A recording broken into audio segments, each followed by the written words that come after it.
moving on to the tariffs.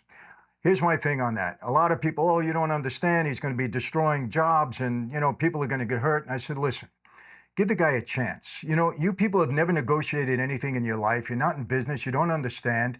Trump throws things out there. He sees what people, how they react to it. Maybe he gets them to come to the table. He gets them to lean a little bit. Don't get nervous about this. And today, again, in uproar because of the tariffs, we heard Trudeau, saying that people on both sides of the, border are going to suffer over this. I believe it's a good thing. I really do.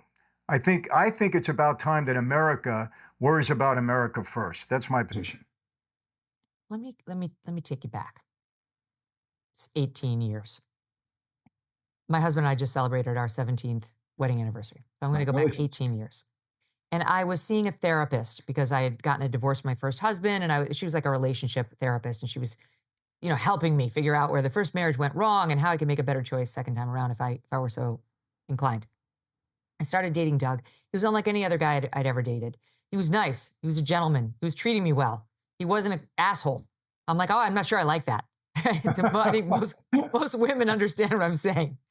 And my therapist said at the time, you asked the universe to send you something different. It did. Will you listen? And this is kind of how I feel about Donald Trump. Doug and I got married 3 children later. Our marriage is still as strong as ever. I'm delighted and absolutely mad for him. On Donald Trump, we asked the universe to send us something different.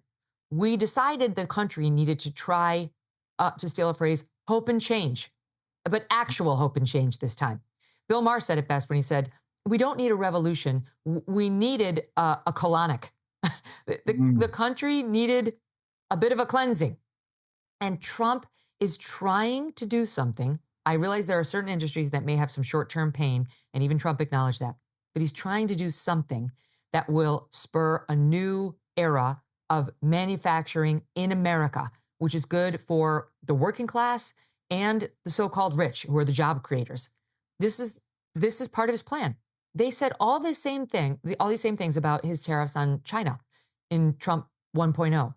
And then they worked so well that Joe Biden kept them in place when he took over, right? And so Trump has just raised those tariffs on China up by another 10%.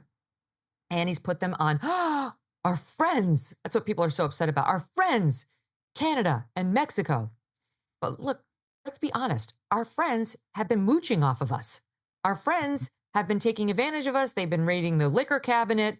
They've been, bringing over their derelict boyfriends who have been causing all sorts of, havoc in our homes. Look at what Mexico has done with the border. It's been absolutely deadly. Forget the illegals, just the fentanyl that they've been funneling in through the cartels.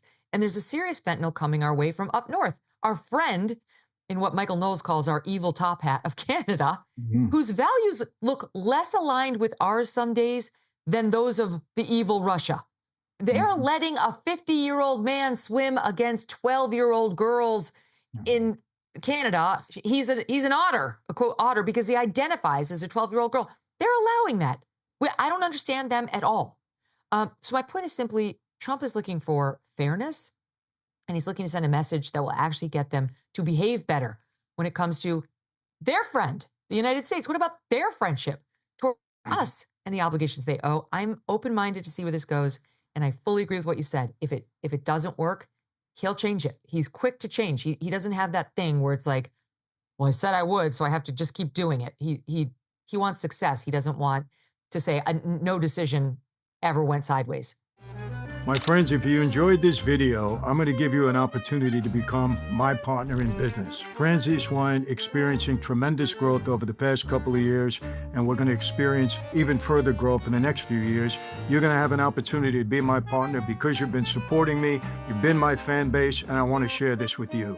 So go to invest.franzesewine.com, and offer you shouldn't refuse.